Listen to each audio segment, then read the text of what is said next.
Hello everyone. ਸੋ ਜੋ ਸਾਡੀ previous video ਸੀ ਉਹਦੇ ਵਿੱਚ ਅਸੀਂ history of agriculture in general ਦੇਖਿਆ ਸੀ ਵੀ ਹਿਸਟਰੀ ਐਗਰੀਕਲਚਰ ਕਿਵੇਂ ਸਟਾਰਟਿੰਗ ਹੋਈ ਪੂਰੀ ਦੁਨੀਆ ਦੇ ਵਿੱਚ।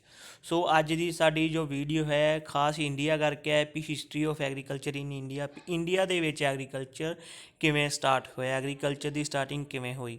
ਸੋ ਅਸੀਂ ਜ਼ਿਆਦਾ ਟਾਈਮ ਵੇਸਟ ਨਾ ਕਰਦੇ ਹੋਏ ਆਪਣੀ ਵੀਡੀਓ 'ਚ ਅੱਗੇ ਵਧਦੇ ਹੋਏ ਆਪਣਾ ਅੱਜ ਦਾ ਟੌਪਿਕ ਸਟਾਰਟ ਕਰਦੇ ਹਾਂ, ਕਿਉਂਕਿ ਵੀਡੀਓ ਫਿਰ ਜ਼ਿਆਦਾ ਲੰਮੀ ਹੋ ਜਾਂਦੀ ਆ। ਸੋ ਅਸੀਂ ਸਟਾਰਟ ਕਰਦੇ ਹਾਂ। Indian agriculture begin by 900 BC। ਕਹਿੰਦੇ ਇੰਡੀਆ ਐਗਰੀਕਲਚਰ ਜਿਹੜੀ ਸੀ ਉਹ 9000 BCE 'ਚ ਸਟਾਰਟ ਹੋ ਗਈ ਸੀ ਲਗਭਗ। ਅਤੇ as a result of early cultivation of plant and domestication of crops and animals. ਅਤੇ ਕਿਵੇਂ ਸਟਾਰਟ ਹੋਈ, ਜਿਵੇਂ cultivated of plants, domestication of crops and animals. So ਇਹਦੇ ਨਾਲ ਕਹਿੰਦੇ ਵੀ 9000 BCE ਦੇ ਵਿੱਚ ਐਗਰੀਕਲਚਰ ਇੰਡੀਆ ਦੇ ਵਿੱਚ ਸਟਾਰਟ ਹੋ ਗਿਆ ਸੀ। Settled life soon followed with the implement and technique been developed for agriculture. ਕਹਿੰਦੇ ਜਿਵੇਂ ਮੈਂ ਪਿਛਲੀ ਵੀਡੀਓਸ ਆਪਾਂ ਡਿਸਕਸ ਕੀਤਾ ਸੀ ਵੀ ਟੈਕਨੀਕਸ ਅਤੇ ਮੈਥਡਸ ਜਿਹੜੇ ਐਗਰੀਕਲਚਰ ਸੀ ਹੌਲੀ ਹੌਲੀ ਡਿਵੈਲਪ ਹੁੰਦੇ ਗਏ। ਅਤੇ ਸੈਟਲਡ ਲਾਈਫ ਜਦੋਂ ਲੋਕਾਂ ਨੂੰ ਪਤਾ ਲੱਗਾ ਵੀ ਪਾਣੀ ਜਾਂ ਜਿੱਥੇ ਖੇਤੀ ਜ਼ਿਆਦਾ ਹੋ ਸਕਦੀ ਉੱਥੇ ਉਹਨਾਂ ਲਾਈਫ ਸੈਟਲ ਕਰਨੀ ਸ਼ੁਰੂ ਕਰ ਦਿੱਤੀ। ਜਿਵੇਂ double monsoon led to harvest being reaped in 1 year. ਜਿਵੇਂ ਦੋ ਫਸਲਾਂ ਹੁਣ ਤੱਕ ਉਹੀ ਚੀਜ਼ ਜਾ ਰਹੀ, ਜਿਵੇਂ ਮੌਨਸੂਨ ਕਰਕੇ ਦੋ ਫਸਲਾਂ ਹਰ ਸਾਲ ਹਾਰਵੈਸਟ ਹੁੰਦੀਆਂ ਸੀ, ਇਸੇ ਤਰ੍ਹਾਂ ਉਹ ਅਜੇ ਤੱਕ ਵੀ ਚੱਲ ਰਹੀਆਂ। ਇੰਡੀਅਨ ਪ੍ਰੋਡਕਟਸ ਸੂਨ ਰੀਚ ਦਾ ਵਰਲਡ। ਹੌਲੀ ਹੌਲੀ ਜਿਹੜੀ ਇੰਡੀਆ ਦੇ ਪ੍ਰੋਡਿਊਸ ਕੀਤੀਆਂ ਹੋਈਆਂ ਚੀਜ਼ਾਂ ਪੂਰੀ ਦੁਨੀਆ ਤੱਕ ਪਹੁੰਚਣੀਆਂ ਸ਼ੁਰੂ ਹੋ ਗਈਆਂ ਥਰੂ ਟ੍ਰੇਡਿੰਗ ਨੈਟਵਰਕਸ। ਅਤੇ ਫੋਰਨ ਕ੍ਰੋਪ ਜਿਹੜੇ ਸੀ ਉਹ ਇੰਡੀਆ 'ਚ ਆਉਣੀਆਂ ਸ਼ੁਰੂ ਹੋ ਗਈਆਂ। Plants and animals considered essential for survival of the Indians. ਕਹਿੰਦੇ ਪਲਾਂਟਸ ਜਿਹੜੇ ਅਤੇ ਜਾਂ ਐਨੀਮਲਸ ਨੇ ਉਹ ਬੜੇ ਇਸੈਂਸ਼ੀਅਲ ਸੀ, ਬੜੇ ਇੰਪੋਰਟੈਂਟ ਪਾਰਟ ਸੀ ਇੰਡੀਅਨਸ ਦੇ ਸਰਵਾਈਵਲ ਵਾਸਤੇ, ਇੰਡੀਅਨਸ ਦੇ ਜਿੰਦੇ ਰਹਿਣ ਵਾਸਤੇ। ਅਤੇ ਕਮ ਟੂ ਬੀ ਵਰਸ਼ਿਪਡ ਐਂਡ ਵੈਨਰੇਟਡ। ਠੀਕ ਆ।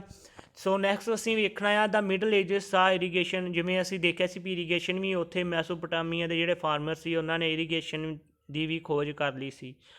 ਸੋ ਇੰਡੀਅਨ ਕ੍ਰੋਪਸ ਅਫੈਕਟਡ ਇਕੋਨਮੀਸ। ਇਹਦੇ ਵਿੱਚ ਅਸੀਂ ਦੇਖਦੇ ਹਾਂ ਵੀ ਜਿਵੇਂ ਇਰੀਗੇਸ਼ਨ ਸਿਸਟਮ ਅਸੀਂ ਉੱਥੇ ਲੱਭ ਲਿਆ ਸੀ। ਕਹਿੰਦੇ ਹੌਲੀ ਹੌਲੀ ਇੰਡੀਅਨਸ ਤੱਕ ਵੀ ਇਹ ਚੀਜ਼ ਪਹੁੰਚ ਗਈ। ਜਦੋਂ ਇੱਥੇ ਐਗਰੀਕਲਚਰ ਸਟਾਰਟ ਹੋਇਆ, land and water management system ਵਾਰ ਡਿਵੈਲਪ। ਇੱਥੇ ਵੀ ਹੌਲੀ ਹੌਲੀ ਇਹ ਚੀਜ਼ਾਂ ਡਿਵੈਲਪ ਹੋਣੀਆਂ ਸ਼ੁਰੂ ਹੋ ਗਈਆਂ। With N M providing uniform growth. ਅਤੇ ਸੋਚਦੇ ਵੀ ਯੂਨੀਫਾਰਮ ਗਰੋਥ ਹੋਵੇ, ਵੀ ਇਹ ਨਾ ਹੋਵੇ ਵੀ ਕਦੀ ਪਾਣੀ ਜ਼ਿਆਦਾ ਮਿਲ ਜੇ ਅਤੇ ਕਦੀ ਘੱਟ ਮਿਲ ਜੇ। ਸੋ ਇਰੀਗੇਸ਼ਨ ਸਿਸਟਮ ਵੀ ਡਿਵੈਲਪ ਹੋਇਆ ਇੰਡੀਆ ਦੇ ਵਿੱਚ। ਸੋ ਹੁਣ ਦੇਖਦੇ ਹਾਂ ਅਰਲੀ ਇੰਡੀਅਨ ਹਿਸਟਰੀ, ਮਤਲਬ ਸਟਾਰਟਿੰਗ ਜੋ ਸੀ ਉਹ ਹਿਸਟਰੀ 'ਚ ਦੇਖਦੇ ਹਾਂ ਵੀ ਐਗਰੀਕਲਚਰ ਕਿਵੇਂ ਡਿਵੈਲਪ ਕੀਤਾ। ਇੰਡੀਅਨ ਐਗਰੀਕਲਚਰ ਜਿਵੇਂ ਕਿ ਅਸੀਂ ਪੜ੍ਹਿਆ begin by 900 BC as a result of ਅਸੀਂ ਦੇਖ ਲਿਆ। ਅੱਗੇ ਹੈ wheat, barley and jujube were domesticated in Indian sub continent.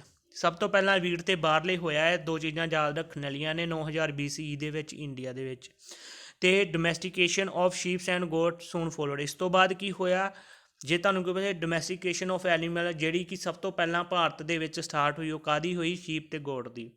ਸੋ ਕਹਿੰਦੇ ਇਸੇ ਪੀਰੀਅਡ ਦੇ ਵਿੱਚ ਕੀ ਹੋਇਆ ਸੀ, ਐਨੀਮਲ ਨੂੰ ਵੀ ਡੋਮੈਸਟੀਕੇਸ਼ਨ ਦੇ ਵਿੱਚ ਲਿਆਂਦਾ ਗਿਆ ਸੀ। ਇਹ ਵੀ ਚੀਜ਼ ਫੈਕਟ ਯਾਦ ਰੱਖਣ ਵਾਲੀ ਆ। ਫਿਰ ਕਹਿੰਦੇ ਬਾਰਲੇ ਅਤੇ wheat cultivation along with the domestication of cattle, primary sheep and goat were visible in Mehrgarh. Mehrgarh ਦੇ ਵਿੱਚ ਇਹ ਚੀਜ਼ ਲੱਭੀ ਗਈ ਆ ਜਦੋਂ ਸਿਵਲਾਈਜੇਸ਼ਨ ਦੀ ਖੋਜ ਹੋਈ। ਅਤੇ ਜਿਵੇਂ ਬਾਰਲੇ ਅਤੇ ਵੀਟ ਦੇ ਕਲਟੀਵੇਸ਼ਨ ਦੇ ਨਾਲ ਨਾਲ ਡੋਮੈਸਟੀਕੇਸ਼ਨ ਆਫ ਕੈਟਲ, ਸ਼ੀਪ ਅਤੇ ਗੋਟ, ਇਹ ਮੇਹਰਗੜ੍ਹ ਜਗ੍ਹਾ 'ਤੇ ਜਿੱਥੇ ਮਤਲਬ ਇਹ ਲੱਭੀ ਖੋਜ ਹੋਈ ਵੀ 8000 ਅਤੇ 6000 BC ਦੇ ਵਿੱਚ ਉੱਥੇ ਇਹ ਚੀਜ਼ ਸੀ ਜਿੱਥੇ ਦੋ ਚੀਜ਼ਾਂ ਇਕੱਠੀਆਂ ਹੋ ਰਹੀਆਂ ਸਨ, cultivation of crops and domestication of cattles. So agro pastoralism in India included threshing, planting, ਹਾਈਡਰੋਸਿਕਸ ਨੋਟ ਸੋ ਇੰਪੋਰਟੈਂਟ। ਸੋ ਅਸੀਂ ਨੈਕਸਟ 'ਤੇ ਆਉਂਦੇ ਹਾਂ 7th। ਸੋ 7th ਵਿੱਚ ਸਾਡੇ ਕੋਲ ਆਉਂਦਾ ਆ। ਸੋ ਇਸ ਦੇ ਵਿੱਚ ਹੈ ਜਿਹੜੇ ਐਵੀਡੈਂਸ ਮਿਲੇ ਫਸਟ ਕਲਟੀਵੇਸ਼ਨ ਆਫ ਕੋਟਨ ਦੇ, ਉਹ ਕੀ ਸੀ ਵੀ 5th BC ਤੋਂ 4th BC ਦੇ ਵਿੱਚ ਕੀ ਸੀ ਵੀ ਇੰਡਸ ਕੋਟਨ ਇੰਡਸਟਰੀ 'ਤੇ ਡਿਵੈਲਪ ਹੋ ਹੀ ਚੁੱਕੀ ਸੀ। ਅਤੇ ਫਿਰ ਅੱਗੇ ਕਹਿੰਦੇ ਨੇ ਵੀ ਜਿਹੜਾ ਮੈਂਗੋ ਆ ਸਾਡੇ ਕੋਲ ਆਉਂਦਾ ਸਬ ਟਰੋਪੀਕਲ ਫਰੂਟ, ਜਿਹੜਾ ਮੈਂਗੋ ਆ ਅਤੇ ਮਸਕ ਮੈਲਨ ਆ, ਉਹ ਵੀ ਇੰਡੀਅਨ ਸਬ ਕੰਟੀਨੈਂਟ ਦਾ ਹੀ ਹਿੱਸਾ ਆ, ਵੀ ਉਹ ਇੱਥੋਂ ਦਾ ਨੇਟਿਵ ਹੀ ਆ। ਇੱਥੇ ਹੀ ਉਹਦੀ ਕਲਟੀਵੇਸ਼ਨ ਸਭ ਤੋਂ ਪਹਿਲਾਂ ਹੋਈ, ਕਿਸ ਦੀ, ਇਹ ਮੈਂਗੋ ਅਤੇ ਮਸਕ ਮੈਲਨ ਦੀ। ਸੋ ਨੈਕਸਟ ਸਾਡੇ ਕੋਲ ਆਉਂਦਾ ਆ ਕਹਿੰਦੇ 10th ਵਿੱਚ ਫਾਰਮਰਸ ਆਫ ਇੰਡਸ ਵੈਲੀ, ਤੇ ਉਹਨਾਂ ਨੇ ਪੀਸ ਤੇ ਸ਼ੀਸ਼ਮ ਤੇ ਡੇਟਸ ਨੂੰ ਮਤਲਬ ਗਰੋ ਕਰਨਾ ਸ਼ੁਰੂ ਕਰ ਦਿੱਤਾ ਸੀ ਇੰਡਸ ਵੈਲੀ ਦੇ ਵਿੱਚ। ਇਹ ਚੀਜ਼ਾਂ ਦੀ ਸਾਡੇ ਕੋਲ ਐਵੀਡੈਂਸ ਸਾਨੂੰ ਮਿਲੇ ਨੇ। ਸ਼ੂਗਰ ਕੇਨ ਜਿਹੜਾ ਆ ਉਹ ਵੀ ਸਬ ਟ੍ਰੋਪੀਕਲ ਜਿਹੜਾ ਸਾਊਥ ਏਸ਼ੀਆ ਤੇ ਸਾਊਥ ਈਸਟ ਏਸ਼ੀਆ ਦੇ ਵਿੱਚ ਓਰੀਜੀਨੇਟ ਹੋਇਆ ਸੀ ਸ਼ੂਗਰ ਕੇਨ, ਜਿਹਨੂੰ ਅਸੀਂ ਗੰਨਾ ਕਹਿੰਦੇ ਹਾਂ। ਸੋ ਨੈਕਸਟ ਹੈ ਵਾਈਲਡ ਔਰਜੀਆ ਰਾਈਸ ਜਿਹੜੇ ਆ in the Belan and Ganges valley region of north Asia, ਉੱਥੇ ਇਹਦੀ ਖੋਜ ਹੋਈ, ਉੱਥੇ ਓਰੀਜਨੇਟ ਹੋਇਆ। ਕਿਹੜੀ variety of rice? Wild oryza rice. So rice was cultivated in Indus valley civilisation. So rice ਦੇ ਜੋ ਰਾਈਸ ਕਲਟੀਵੇਸ਼ਨ ਦਾ ਸਾਨੂੰ ਜੋ ਐਵੀਡੈਂਸ ਉਹ ਵੀ ਮਿਲੇ ਨੇ ਕਾਹਦੇ ਤੋਂ? ਇੰਡਸ ਵੈਲੀ ਸਿਵਲਾਈਜੇਸ਼ਨ ਦੇ ਵਿੱਚ ਰਾਈਸ ਕਲਟੀਵੇਸ਼ਨ ਦੇ ਵੀ ਸਾਨੂੰ ਐਵੀਡੈਂਸਿਸ ਮਿਲੇ ਨੇ। ਸੋ ਰਾਈਸ ਕਲਟੀਵੇਸ਼ਨ ਕਸ਼ਮੀਰ ਅਤੇ ਹੜੱਪਨ ਰੀਜਨ ਦੇ ਵਿੱਚ ਵੀ ਮਿਲੇ ਨੇ ਕਾਹਦੇ? ਰਾਈਸ ਕਲਟੀਵੇਸ਼ਨ ਦੇ। ਸੋ ਇਹ ਫੈਕਟ ਨੇ, ਇਹਦੇ 'ਚ ਕੁਐਸਚਨ ਬਣ ਸਕਦੇ ਨੇ। ਤੁਸੀਂ ਜਦੋਂ 1-2 ਵਾਰ ਇਹ ਵੀਡੀਓ ਦੇਖੋਗੇ ਤੁਹਾਨੂੰ ਇਹ ਕਲੀਅਰ ਹੋ ਜਾਣਗੇ। ਸੋ ਜਿਵੇਂ ਮਿਕਸ ਫਾਰਮਿੰਗ, ਜਿਵੇਂ ਇੱਕ ਸਮੇਂ ਦੇ ਵਿੱਚ 2 ਫਸਲਾਂ ਉਗਾਉਣੀਆਂ, ਜਿਵੇਂ ਅਸੀਂ ਪੰਜਾਬ ਵਿੱਚ ਦੇਖਦੇ ਹਾਂ ਵੀ ਵੱਟਾਂ 'ਤੇ ਅਸੀਂ ਪਾਪੂਲਰ ਲਗਾ ਦਿੰਦੇ ਹਾਂ ਜਾਂ ਅਸੀਂ ਮੂਲੀਆਂ ਲਾ ਦਿੰਦੇ ਹਾਂ ਅਤੇ ਵਿੱਚ ਸਾਡੇ ਕੋਲ ਫਸਲ ਹੋਰ ਹੁੰਦੀ ਆ, ਇਹਨੂੰ ਕਹਿੰਦੇ ਆ ਮਿਕਸ ਫਾਰਮਿੰਗ। ਕੋਈ ਜ਼ਿਆਦਾ ਔਖਾ ਨਹੀਂ ਹੈ। ਕਹਿੰਦੇ ਇਹਦੇ ਐਵੀਡੈਂਸਿਸ ਇੰਡਸ ਵੈਲੀ ਇਕੋਨਮੀ ਮਤਲਬ ਉਹਦੇ ਨਾਲ ਰਿਲੇਟਡ ਆ ਇੰਡਸ ਵੈਲੀ ਦੇ ਵਿੱਚ। ਸੋ ਨੈਕਸਟ ਸਾਡੇ ਕੋਲ ਹੈ ਇਰੀਗੇਸ਼ਨ, ਜੋ ਉਹ ਵੀ ਜ਼ਿਆਦਾਤਰ ਡਿਵੈਲਪ ਕਿੱਥੇ ਹੋਇਆ? ਸਟਾਰਟਿੰਗ ਤਾਂ ਮੈਸੋਪੋਟਾਮੀਆ ਦੇ ਵਿੱਚ ਹੋ ਹੀ ਗਈ ਸੀ, ਪਰ ਜ਼ਿਆਦਾਤਰ ਡਿਵੈਲਪਮੈਂਟ ਕਿੱਥੇ ਹੋਈ? ਇੰਡਸ ਵੈਲੀ ਸਿਵਲਾਈਜੇਸ਼ਨ, ਜੋ ਕਿ 4500 BCE ਦੇ ਲਾਗੇ ਚਾਗੇ। ਸੋ ਕਹਿੰਦੇ size and prosperity of Indus civilisation grew as a result of innovation which eventually led to more planned settlement making use of drainage and sewer. ਕਹਿੰਦੇ drainages ਜਿਹੜਾ drainage system ਸੀਗਾ civilisation ਦਾ, ਉਹ ਹੋਰ ਇੰਨਾ ਡਿਵੈਲਪ ਹੋ ਗਿਆ ਸੀ ਵੀ ਇਹ ਜਿਵੇਂ ਸਾਨੂੰ ਐਵੀਡੈਂਸ ਮਿਲੇ ਨੇ ਉਹ ਦੇਖਣ ਤੋਂ ਪਤਾ ਲੱਗ ਸਕਦਾ, ਠੀਕ ਆ, ਵੀ ਬਹੁਤ ਡਿਵੈਲਪ ਹੋ ਚੁੱਕਾ ਸੀ। ਫਿਰ ਅੱਗੇ ਇੰਡਸ ਸਭ ਤੋਂ ਮਤਲਬ ਜੇ ਅਸੀਂ ਦੇਖੀਏ ਹਾਈ ਪੀਚ 'ਤੇ ਸੀ ਆਪਣਾ ਜਿਹੜਾ ਇਰੀਗੇਸ਼ਨ ਸਿਸਟਮ ਸੀ ਇੰਡਸ ਵੈਲੀ ਸਿਵਲਾਈਜੇਸ਼ਨ ਦਾ। ਸੋ ਕਹਿੰਦੇ ਆ an early canal irrigation system. So students ਜੋ 19th ਪੁਆਇੰਟ ਹੈ ਆਪਣਾ, ਉਹ ਵੀ ਮੋਸਟ ਇੰਪੋਰਟੈਂਟ ਆ। ਅਰਲੀ ਕੈਨਲ ਇਰੀਗੇਸ਼ਨ ਸਿਸਟਮ ਜਿਹੜਾ ਡਿਵੈਲਪ ਹੋਇਆ ਸੀ ਉਹ ਇੰਡੀਆ ਦੇ ਵਿੱਚ ਡਿਵੈਲਪ ਹੋਇਆ ਸੀ 2600 BCE ਦੇ ਲਾਗੇ, ਠੀਕ ਆ। ਕੈਨਲ ਇਰੀਗੇਸ਼ਨ ਸਿਸਟਮ, ਕੈਨਲ ਮਤਲਬ ਨਹਿਰ, ਨਹਿਰ ਤੋਂ ਇਰੀਗੇਸ਼ਨ ਕਿਵੇਂ ਲਈ ਉਹਨਾਂ ਨੇ, ਮਤਲਬ ਕਿਵੇਂ ਫਸਲ ਤੱਕ ਪਾਣੀ ਲਿਆਂਦਾ, ਉਹ ਵੀ ਸਾਡਾ ਇੰਡੀਆ ਦੇ ਵਿੱਚ ਸਟਾਰਟ ਹੋਇਆ ਸੀ। ਸੋ ਨੈਕਸਟ ਅਸੀਂ ਆਉਂਦੇ ਹਾਂ ਵੈਦਿਕ ਪੋਸਟ ਮਹਾਜਨਪਦਸ ਪੀਰੀਅਡ। ਜਿਹੜਾ ਮਹਾਜਨਪਦਸ ਪੀਰੀਅਡ ਸੀ ਉਹ ਸੀਗਾ 1500 BCE ਤੋਂ 200 BCE ਦੇ ਲਾਗੇ ਚਾਗੇ। ਕਹਿੰਦੇ ਜੂਟ ਦੀ ਖੇਤੀ ਸਭ ਤੋਂ ਪਹਿਲਾਂ ਇੰਡੀਆ ਦੇ ਵਿੱਚ ਹੋਈ ਸੀ। ਇਹਨੂੰ ਜੂਟ ਮਤਲਬ ਜਿਵੇਂ ਜਿਹੜੀਆਂ ਬੋਰੀਆਂ ਬਣਦੀਆਂ ਨੇ ਉਹਨੂੰ ਜੂਟ ਕਹਿੰਦੇ ਆ। ਕਹਿੰਦੇ ਸਭ ਤੋਂ ਪਹਿਲਾਂ ਰੋਪ ਬਣੇ ਸੀ ਉਹਦੇ। ਜੂਟ ਦੀ ਖੇਤੀ ਸਭ ਤੋਂ ਪਹਿਲਾਂ ਕਿੱਥੇ ਹੋਈ ਸੀ? ਕੁਐਸਚਨ ਆ ਸਕਦਾ ਕਿਵੇਂ ਕਹਿਣਾ ਆਪਾਂ, ਕਿੱਥੇ ਹੋਈ ਸੀ? ਇੰਡੀਆ ਦੇ ਵਿੱਚ ਹੋਈ ਸੀ ਰੋਪ ਬਣਾਉਣ ਲਈ। ਸੋ ਨੈਕਸਟ ਅਸੀਂ ਦੇਖਦੇ ਹਾਂ ਇਨ ਦੀ ਲੇਟਰ ਵੈਦਿਕ ਟੈਕਸਟ ਦੇ ਵਿੱਚ ਕਿਵੇਂ ਸੋ ਵੈਦਿਕ ਪੀਰੀਅਡ ਦੇ ਵਿੱਚ ਜਿਵੇਂ ਫਸਟ ਪੁਆਇੰਟ ਆ, ਕਹਿੰਦੇ ਉਹਦੇ 'ਚ ਸਾਨੂੰ ਕਈ ਰੈਫਰੈਂਸ ਮਿਲਦੇ ਆਇਰਨ ਦੇ, ਲੋਹੇ ਦੇ, ਠੀਕ ਆ। ਕਲਟੀਵੇਸ਼ਨ ਆਫ ਉਹਦੇ ਸਾਨੂੰ ਕਲਟੀਵੇਸ਼ਨ ਜਿਵੇਂ ਅਨਾਜ ਦੀ ਕਲਟੀਵੇਸ਼ਨ, ਵੈਜੀਟੇਬਲ ਅਤੇ ਫਰੂਟ ਦੀ ਵੀ ਉਹਦੇ ਵਿੱਚ ਡਿਸਕਰਾਈਬ ਕੀਤੀ ਹੋਈ ਹੈ ਸਾਡੇ ਵੇਦਾਂ ਦੇ ਵਿੱਚ। ਮੀਟ ਅਤੇ ਮਿਲਕ ਪ੍ਰੋਡਕਟ ਜਿਹੜੇ ਆ ਉਹ ਬੜੇ ਡਾਇਟ ਦਾ ਬੜਾ ਇੰਪੋਰਟੈਂਟ ਪਾਰਟ ਹੁੰਦੇ ਸੀ, ਅਤੇ ਐਨੀਮਲ ਹਸਬੈਂਡਰੀ ਜਿਹੜੀ ਉਹ ਵੀ ਇੰਪੋਰਟੈਂਟ ਸੀ। ਇਹ ਸਾਰਾ ਕੁਝ ਵੇਦਾਂ ਦੇ ਵਿੱਚ ਡਿਸਕਰਾਈਬ ਹੋਇਆ। ਕਹਿੰਦੇ ਸੋਇਲ ਵਾਸ ਪਲੋਡ ਸੈਵਰਲ ਟਾਈਮ, ਜਿਹੜੀ ਸੋਇਲ ਨੂੰ ਕਈ ਟਾਈਮ ਵਿੱਚ ਉਹਨਾਂ ਨੂੰ ਮਤਲਬ ਪਲੋ ਕੀਤਾ ਜਾਂਦਾ ਸੀ। Seed was broadcast following and certain sequence crop were recommended, ਵੀ ਜਿਹੜੀ ਸਰਟਨ ਇੱਕ ਖਾਸ ਤਰ੍ਹਾਂ ਦਾ ਸੀਕੁਐਂਸ ਫੋਲੋ ਕਰਨਾ ਪੈਂਦਾ ਸੀ ਕ੍ਰੋਪਿੰਗ ਵਾਸਤੇ। ਕੋਹ ਡੰਗ ਪ੍ਰੋਵਾਈਡਡ ਦਾ ਮੈਨਿਓਰ ਇਰੀਗੇਸ਼ਨ ਵਾਸ ਪ੍ਰੈਕਟਿਸ, ਜਿਹੜਾ ਕੋਹ ਦਾ ਮਤਲਬ ਜਿੱਦਾਂ ਗੋਬਰ ਕਹਿੰਦੇ ਆ, ਅਸੀਂ ਵੀ ਕਹਿੰਦੇ ਹਾਂ ਵੀ ਰੂੜੀ ਉਹਦੀ ਮਤਲਬ ਔਰਗੈਨਿਕ ਜਿਹੜੀ ਖਾਦ ਬਣਾਉਂਦੇ ਹਾਂ ਅਸੀਂ ਕੋਹ ਦੇ ਗੋਹੇ ਤੋਂ, ਉਹਦੀ ਗੱਲ ਹੋ ਰਹੀ ਹੈ ਇੱਥੇ। ਸੋ ਇਰੀਗੇਸ਼ਨ ਵੀ ਉੱਥੇ ਪ੍ਰੈਕਟਿਸ ਹੁੰਦੀ ਸੀ। ਇਹ ਸਾਰਾ ਚੀਜ਼ ਸਾਨੂੰ ਵੇਦਾਂ ਦੇ ਵਿੱਚ ਪੜ੍ਹਨ ਨੂੰ ਮਿਲਦੀ ਹੈ। ਵੇਦਾਂ ਦੇ ਵਿੱਚ ਇਹ ਚੀਜ਼ਾਂ ਡਿਸਕਰਾਈਬ ਹੋਈਆਂ ਨੇ। ਹੁਣ ਇਹ ਮੌਰੀਅਨ ਇੰਪਾਇਰ ਦੇ ਵਿੱਚ, ਅਤੇ ਇਹਦੇ ਵਿੱਚ ਸੋਇਲ ਨੂੰ ਕੈਟਾਗਰਾਈਜ਼ਡ ਕਰ ਦਿੱਤਾ ਸੀ, ਅਤੇ ਹੋਰ ਕੁਝ ਐਗਰੀਕਲਚਰ ਮਤਲਬ ਉਹਨੂੰ ਕੈਟਾਗਰਾਈਜ਼ ਕਰ ਦਿੱਤਾ ਸੀ ਵੀ ਕਿਹੜੀ ਸੋਇਲ ਕਿੱਦਾਂ ਦੀ ਆ। ਅਤੇ ਇਹਦੇ ਵਿੱਚ ਅਦਰ ਮੋਰੀਅਨਸ ਫੈਸੀਲੀਟੇਸ਼ਨ ਇਨਕਲੂਡ ਕੰਸਟਰਕਸ਼ਨ ਅਤੇ ਮੇਨਟੇਨੈਂਸ ਆਫ ਡੈਮਸ, ਡੈਮਸ ਨੂੰ ਕੰਸਟਰਕਟ ਕੀਤਾ ਗਿਆ ਸੀ। ਸੋ ਇਹ 'ਚ ਕੋਈ ਜ਼ਿਆਦਾ ਚੀਜ਼ ਸਿਰਫ ਇਹ ਰੱਖੋ ਵੀ ਇਹਦੇ ਵਿੱਚ ਸੋਇਲ ਨੂੰ ਕੈਟਾਗਰਾਈਜ਼ ਕੀਤਾ ਸੀ ਮੌਰੀਅਨ ਇੰਪਾਇਰ ਦੇ ਟਾਈਮ 'ਤੇ। ਸੋ ਨੈਕਸਟ ਸਾਡੇ ਕੋਲ ਹੈ ਗ੍ਰੀਕ ਡਿਪਲੋਮੇਟ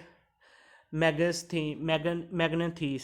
ਸੋ ਇਹਦੇ ਵਿੱਚ ਉਹਨੇ ਆਪਣੀ ਬੁੱਕ ਇੰਡੀਕਾ ਕੀ ਉਹਦੇ ਵਿੱਚ ਕੀ ਦਿੱਤਾ ਸੀ, provides a secular eyewitness account of Indian agriculture. ਉਹਨੇ ਇੰਡੀਅਨ ਐਗਰੀਕਲਚਰ ਨੂੰ ਜੋ ਆਪਣਾ ਅੱਖਾਂ ਦੇਖਾ ਹਾਲ ਮੈਗਨਥੀਸ ਨੇ ਆਪਣੀ ਬੁੱਕ ਦੇ ਵਿੱਚ ਸਾਰਾ ਦੱਸਿਆ ਸੀ, ਇੰਡੀਕਾ ਦੇ ਵਿੱਚ ਬੁੱਕ ਦਾ ਨਾਮ ਸੀ ਜੋ। ਸੋ ਇਹਦੇ ਵਿੱਚ ਆਹ ਪੜ੍ਹਨਾ ਹੋ ਤੁਸੀਂ ਪੜ੍ਹ ਲਿਓ ਸਟੂਡੈਂਟਸ। ਹਾਂ ਚਲੋ ਮੈਂ ਤੁਹਾਨੂੰ ਥੋੜ੍ਹਾ ਜਿਹਾ ਹੋਰ ਵੀ ਦੇ ਦਿੰਦਾ। ਉਹਨੇ ਕੀ ਲਿਖਿਆ ਸੀ, India has very huge mountain. ਕਹਿੰਦਾ ਇੰਡੀਆ ਦੇ ਵਿੱਚ ਬੜੇ ਹਿਊਜ ਮਾਊਂਟੇਨਸ ਨੇ, ਅਤੇ ਜਿਹਦੇ ਵਿੱਚ ਫਰੂਟ ਟਰੀਸ ਐਵਰੀ ਹਰੇਕ ਤਰ੍ਹਾਂ ਦਾ ਫਰੂਟ ਦਾ ਟਰੀ ਮਿਲ ਜਾਂਦਾ ਆ, ਦਰਖਤ ਮਿਲ ਜਾਂਦਾ ਆ। ਅਤੇ ਜਿਹੜੇ ਉਹਨਾਂ ਦੇ ਪਲੇਨ ਨੇ, ਧਰਤੀ ਆ ਮਤਲਬ ਪੱਧਰੀ ਧਰਤੀ ਆ, ਜਿਹਨਾਂ ਨੂੰ ਮੈਦਾਨੀ ਇਲਾਕਾ ਕਹਿੰਦੇ ਆ, ਬੜਾ ਫਰਟੀਲਿਟੀ ਮਤਲਬ ਬੜਾ ਉਪਜਾਊ ਆ। ਅਤੇ ਗ੍ਰੇਟ ਮਤਲਬ ਇਹ ਚੀਜ਼ਾਂ ਦੱਸੀਆਂ ਵੀ ਇਰੀਗੇਸ਼ਨ ਵੀ ਇੱਥੇ ਬੜੀ ਵਧੀਆ ਆ, ਅਤੇ ਇੱਕ ਸਾਲ ਦੇ ਵਿੱਚ 2 ਕਰੋਪਸ ਹੋ ਜਾਂਦੀਆਂ ਨੇ, ਮਤਲਬ ਇਹ ਚੀਜ਼ਾਂ ਲਿਖੀਆਂ ਸੀ। ਬਸ ਇਹਦੇ ਇੰਨਾ ਕੁ ਯਾਦ ਰੱਖਿਓ, ਮੈਗਨਥੀਸ ਨੇ ਆਪਣੀ ਬੁੱਕ ਇੰਡੀਕਾ ਦੇ ਵਿੱਚ ਇੰਡੀਅਨ ਐਗਰੀਕਲਚਰ ਦਾ ਵਰਣਨ ਕੀਤਾ ਸੀ। ਸੋ ਨੈਕਸਟ ਹੈ early common era, high middle ages. ਇਹਦੇ ਵਿੱਚ ਕੀ ਸੀ, ਜਿਹੜੇ ਤਾਮਿਲ ਲੋਕ ਸੀ ਉਹਨਾਂ ਨੇ ਮਤਲਬ ਕਈ ਵਾਈਡ ਰੇਂਜ ਆਫ ਕ੍ਰੋਪਸ ਉੱਥੇ ਮਤਲਬ ਹੁੰਦੀਆਂ ਸੀ, ਜਿਵੇਂ rice, sugarcane, millet, black pepper, various grains, coconut, beans, ਇੱਦਾਂ ਦੀ ਖੇਤੀ ਉੱਥੇ ਹੁੰਦੀ ਸੀ। ਠੀਕ ਹੈ ਸਟੂਡੈਂਟਸ, ਇਸ ਤੋਂ ਮੇਨ ਜਿਹੜੀ ਪੁਆਇੰਟ ਸਭ ਤੋਂ ਅਸੀਂ ਇੱਥੇ ਯਾਦ ਰੱਖਣਾ ਉਹ ਕਿਹੜਾ ਆ, ਜਿਹੜਾ ਕਲਾਨਾਏ ਜਿਹੜਾ ਡੈਮ ਆ ਉਹ ਸਭ ਤੋਂ ਓਲਡੈਸਟ ਇਰੀਗੇਸ਼ਨ ਡੈਮ ਆ, ਜਿਹੜਾ ਕਿ 2000 ਸਾਲ ਪਹਿਲਾਂ ਬਣਿਆ ਸੀ, ਅਤੇ ਇਹ ਕਾਵੇਰੀ ਨਦੀ 'ਤੇ ਬਣਿਆ ਹੋਇਆ ਸਭ ਤੋਂ oldest dam in world, not in India, in world ਮਤਲਬ ਦੁਨੀਆ ਦਾ ਸਭ ਤੋਂ ਪੁਰਾਣਾ ਡੈਮ ਜਿਹੜਾ ਆ ਉਹ ਕਿਹੜਾ ਆ, ਕਲਾਨਾਏ ਡੈਮ। ਸੋ ਕਹਿੰਦੇ ਆ ਕ੍ਰਿਸਟਲਾਈਜ਼ ਸ਼ੂਗਰ ਉਹ ਡਿਸਕਵਰ ਕੀਤੀ ਗਈ ਸੀ ਗੁਪਤਾਸ ਦੇ ਟਾਈਮ 'ਤੇ, ਕ੍ਰਿਸਟਲਾਈਜ਼ ਸ਼ੂਗਰ। ਸੋ ਇਹ ਇੰਪੋਰਟੈਂਟ ਫੈਕਟ ਨੇ ਸਟੂਡੈਂਟਸ, ਇਹ ਤਾਂ ਤੁਹਾਨੂੰ ਦੇਖਣੇ ਪੈਣੇ ਆ, ਇਹ ਚੀਜ਼ਾਂ ਭਾਵੇਂ ਤੇ ਨੋਟਸ ਬਣਾ ਲਓ ਆਪਣੇ, ਲਿਖ ਲਓ ਮੇਨ ਪੁਆਇੰਟ, ਸੋ ਇਹ ਜ਼ਰੂਰੀ ਨੇ। ਸੋ ਨੈਕਸਟ ਹੈ ਲੇਟ ਮਿਡਲ ਏਜਿਸ ਅਤੇ ਅਰਲੀ ਮਾਡਰਨ ਐਰਾ। ਇਹਦੇ ਵਿੱਚ ਕੀ ਸੀਗਾ ਵੀ ਐਗਰੀਕਲਚਰ ਦੇ ਤੌਰ 'ਤੇ ਜਿੱਦਾਂ ਜਿੱਥੇ ਫਸਲ ਜ਼ਿਆਦਾ ਹੁੰਦੀ ਸੀ ਉਹਦੇ ਤੌਰ 'ਤੇ ਉਹਨੂੰ ਡਿਵਾਈਡ ਕਰ ਦਿੱਤਾ ਸੀ ਲੈਂਡ ਨੂੰ, ਜਿਵੇਂ ਜਿੱਥੇ ਰਾਈਸ ਜ਼ਿਆਦਾ ਹੁੰਦੇ ਸੀ ਉਹਨੂੰ ਵੱਖਰਾ ਕਰਤਾ, ਵੀਟ ਅਤੇ ਮਿਲਟ ਵਾਲੇ ਨੂੰ ਵੱਖਰਾ ਕਰਤਾ। ਜਿੱਥੇ ਸਭ ਤੋਂ ਜ਼ਿਆਦਾ ਰਾਈਸ ਹੁੰਦੀ ਸੀ ਉਹ ਗੁਜਰਾਤ ਦਾ ਇਲਾਕਾ ਸੀ, ਗੁਜਰਾਤ ਦੇ ਇਲਾਕੇ ਸਭ ਤੋਂ ਜ਼ਿਆਦਾ ਪ੍ਰੋਡਕਸ਼ਨ ਰਾਈਸ ਦੀ ਹੁੰਦੀ ਸੀ। ਫਿਰ ਵੀਟ ਡੋਮੀਨੇਟ ਕਿਹੜੇ ਚੀਜ਼ ਨੂੰ ਕਰਦਾ ਸੀ, ਨੌਰਥ ਅਤੇ ਸੈਂਟਰ ਇੰਡੀਅਨ, ਜਿੱਥੇ ਵੀਟ ਦੀ ਸਭ ਤੋਂ ਜ਼ਿਆਦਾ ਮਤਲਬ ਪ੍ਰੋਡਕਸ਼ਨ ਹੁੰਦੀ ਸੀ। ਸੋ ਲਾਈਕ ਨੈਕਸਟ ਸਾਡਾ ਹੈ ਕਲਟੀਵੇਸ਼ਨ ਤੰਬਾਕੂ, ਜਿਹੜਾ ਉਹ ਵੀ ਸਪਰੈਡ ਮਤਲਬ ਕਰ ਰਿਹਾ ਸੀ, ਜਿਹੜੀ ਕਿ ਪੁਰਤਗਾਲਾਂ ਨੇ ਇੰਟਰੋਡਿਊਸ ਕੀਤਾ ਸੀ। ਸੋ ਨੈਕਸਟ ਸਾਡੇ ਕੋਲ ਹੈ ਵੀ ਜੋ ਬਲੈਕ ਪੇਪਰ ਹੈ, ਸੋ ਡੈਟ ਹੈ stimulated the first European adventure in east, black pepper. So coffee had been important from Abyssinia and become a popular beverage in aristocrat circles of and of the century. ਸੋ ਹੌਲੀ ਹੌਲੀ ਚੀਜ਼ਾਂ ਮਤਲਬ tea ਜਿਵੇਂ ਆਈ, coffee ਆਈ। Tea India ਦੇ ਵਿੱਚ ਅਸਾਮ ਦੇ ਵਿੱਚ ਹੁੰਦੀ ਸੀ, ਇਹ ਵੀ ਜਦੋਂ ਮਤਲਬ ਗਰੋ ਹੋਈ ਹੈ ਅਤੇ ਡੇਲੀ ਦੀ ਰੂਟੀਨ 'ਚ ਲੋਕ ਪੀਣਾ ਸ਼ੁਰੂ ਕਰ ਦਿੱਤਾ ਅਤੇ ਲੋਕਾਂ ਤੱਕ ਇਹ ਪਹੁੰਚ ਗਈ, ਮਤਲਬ ਇਹ ਐਕਸਪੋਰਟ ਹੋਣਾ ਸ਼ੁਰੂ ਹੋ ਗਿਆ ਇਸ ਚੀਜ਼ ਦਾ ਵੀ। ਸੋ ਦਾ ਕੁਆਲਿਟੀ ਆਫ ਮੈਂਗੋ ਸਿਟਰਸ ਪੂਰਾ ਗ੍ਰੇਟਲੀ ਇੰਪਰੂਵ, ਜਿਹੜੀ ਮੈਂਗੋ ਅਤੇ ਸਿਟਰਸ ਇਹਨਾਂ ਫਰੂਟ ਦੀ ਜਿਹੜੀ ਕੁਆਲਿਟੀ ਸੀ ਉਹ ਵੀ ਹੌਲੀ ਹੌਲੀ ਇੰਪਰੂਵ ਹੋਣੀ ਸ਼ੁਰੂ ਹੋ ਗਈ। ਸੋ ਹੁਣ ਸਾਡੇ ਕੋਲ ਹੈ ਰਿਪਬਲਿਕ ਆਫ ਇੰਡੀਆ।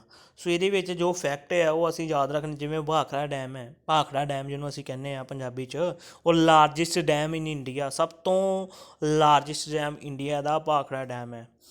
ਸੋ ਇਹਦੇ 'ਚ ਆਪਾਂ ਜ਼ਿਆਦਾ ਨਹੀਂ ਪੜ੍ਹਨਾ, ਅਸੀਂ ਫੈਕਟ ਵੇਖਣੇ। ਅੱਗੇ ਟਿਹਰੀ ਡੈਮ ਹੈ ਜਿਹੜਾ ਕਿ ਭਾਗੀਰਥੀ ਰਿਵਰ ਦੇ ਉੱਤੇ ਆ, ਉਹ ਹਾਈਐਸਟ ਡੈਮ ਮਤਲਬ ਉੱਚਾ। ਜੋ ਸਾਡੇ ਕੋਲ ਭਾਖੜਾ ਡੈਮ ਹੈ ਉਹ ਸਭ ਤੋਂ ਲਾਰਜੈਸਟ ਹੈ, ਲੰਬਾ ਆ, ਅਤੇ ਜਿਹੜਾ ਟਹਿਰੀ ਡੈਮ ਹੈ ਸਭ ਤੋਂ ਉੱਚਾ ਆ। ਸੋ ਨੈਕਸਟ ਅਸੀਂ ਫੈਕਟ ਕਿਹੜਾ ਦੇਖਣਾ ਆ, 2 ਤਾਂ ਸਾਡੇ ਕੋਲ ਹੋ ਗਏ ਡੈਮ ਵਾਲੇ। ਜਿਹੜਾ ਇੰਡੀਆ ਆ ਉਹ ਲਾਰਜੈਸਟ ਪ੍ਰੋਡਿਊਸਰ ਆਫ ਮਿਲਕ, ਕਿੱਥੇ ਇੰਡੀਆ 'ਚ ਕਿਹੜੀ ਚੀਜ਼ ਸਭ ਤੋਂ ਜ਼ਿਆਦਾ ਪ੍ਰੋਡਿਊਸ ਹੁੰਦੀ ਆ, ਲਾਈਕ ਮਿਲਕ ਸਭ ਤੋਂ ਜ਼ਿਆਦਾ, ਫਰੂਟਸ ਵੀ ਸਭ ਤੋਂ ਜ਼ਿਆਦਾ ਇੰਡੀਆ ਦੇ ਵਿੱਚ ਹੁੰਦੇ ਆ, ਨਟਸ, ਕੈਸ਼ਿਊ ਨਟਸ ਜਿਹੜੇ ਸਭ ਤੋਂ ਜ਼ਿਆਦਾ ਇੰਡੀਆ ਦੇ ਵਿੱਚ ਹੁੰਦੇ ਆ, ਕੋਕੋਨਟ, ਗਿੰਗਰ, ਟਰਮੈਰਿਕ, ਬਨਾਨਾ, ਸਪਾਟਾ, ਪਲਸਿਸ ਅਤੇ ਬਲੈਕ ਪੈਪਰ ਸਭ ਤੋਂ ਜ਼ਿਆਦਾ ਇੰਡੀਆ ਦੇ ਵਿੱਚ ਹੀ ਪ੍ਰੋਡਿਊਸ ਹੁੰਦੀਆਂ ਹਨ। ਇੰਡੀਆ ਵਿੱਚ ਸੈਕਿੰਡ ਲਾਰਜੈਸਟ ਪ੍ਰੋਡਿਊਸਰ ਜਿਹੜਾ ਇੰਡੀਆ ਦੂਜੇ ਨੰਬਰ 'ਤੇ ਆਉਂਦਾ ਦੁਨੀਆ ਦੇ ਵਿੱਚ, ਉਹ ਕਿਹੜੀ ਚੀਜ਼ ਹੈ, ਵੀਟ, ਵੈਜੀਟੇਬਲਸ, ਸ਼ੂਗਰ, ਫਿਸ਼, ਉਹ ਵੀ ਇੰਡੀਆ 'ਚ ਦੂਸਰੇ ਨੰਬਰ 'ਤੇ ਆਉਂਦਾ। ਸਭ ਤੋਂ ਪਹਿਲਾਂ ਜਾਂ ਤਾਂ ਚਾਈਨਾ ਆਉਂਦਾ ਜਾਂ USA ਆਉਂਦਾ। ਹੁਣ ਥਰਡ ਲਾਰਜੈਸਟ ਪ੍ਰੋਡਿਊਸਰ ਆਫ ਤੰਬਾਕੂ ਅਤੇ ਰਾਈਸ ਇੰਡੀਆ ਆ, ਅਤੇ 4th ਲਾਰਜੈਸਟ ਪ੍ਰੋਡਿਊਸਰ ਗ੍ਰੇਨ। ਇਹਦੇ 'ਚ ਸਿਰਫ ਅਸੀਂ ਫਸਟ ਅਤੇ ਸੈਕਿੰਡ ਯਾਦ ਰੱਖ ਸਕਦੇ ਹਾਂ, 3rd 4th ਤੋਂ ਕੁਐਸਚਨ ਨਹੀਂ ਬਣਦੇ। ਠੀਕ ਆ। ਹੁਣ ਬਾਕੀ ਇਹ ਸ਼ੋਰਟ ਕੁਐਸਚਨਸ ਨੇ, ਇਹ ਅਸੀਂ ਫਿਰ ਡਿਸਕਸ ਕਰਾਂਗੇ। ਪਹਿਲਾਂ ਅਸੀਂ ਸਾਰੇ ਬੇਸਿਕ ਡਿਸਕਸ ਕਰਾਂਗੇ। ਸੋ ਅੱਜ ਦੀ ਵੀਡੀਓ 'ਚ ਅਸੀਂ ਐਗਰੀਕਲਚਰ ਇਨ ਇੰਡੀਆ ਡਿਸਕਸ ਕੀਤਾ। ਨੈਕਸਟ ਵੀਡੀਓ ਵਿੱਚ ਅਸੀਂ ਮੇਨ ਟੌਪਿਕ 'ਤੇ ਆਵਾਂਗੇ। ਮੇਨ ਟੌਪਿਕ ਕੀ ਆ? Types of agriculture, types of soil, kharif crop ਅਤੇ ਰੈਬੀ ਕ੍ਰੌਪ, ਇਹ ਅਸੀਂ ਕ੍ਰੌਪਸ 'ਤੇ ਆਵਾਂਗੇ ਫਿਰ ਐਕਸਟਰਾ ਅਗਲੀ ਵੀਡੀਓ 'ਚ। ਸੋ ਇਹ ਵੀਡੀਓ ਹੋਪ ਤੁਹਾਨੂੰ ਪਸੰਦ ਆਊ, ਕਮੈਂਟ ਕਰਕੇ ਜ਼ਰੂਰ ਦੱਸਿਓ।